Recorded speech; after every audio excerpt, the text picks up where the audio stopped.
رسول اللہ صلی اللہ علیہ وآلہ وسلم نے فرمایا، میری امت میں سے امت پر سب سے زیادہ رحم کرنے والے حضرت ابو بکر صدیق رضی اللہ تعالی عنہ ہیں۔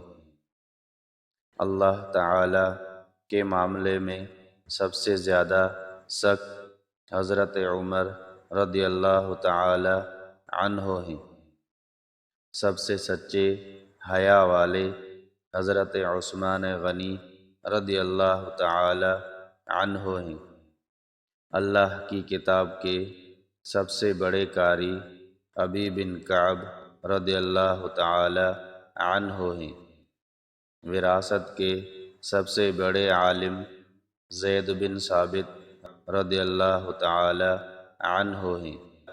حلال و حرام کے سب سے بڑے عالم معاذ بن جبل رضی اللہ تعالی عنہ ہیں۔ ہر امت کا ایک امین ہوتا ہے، اور اس امت کے امین ابو عبیدہ بن جراح رضی اللہ تعالی عنہ ہیں۔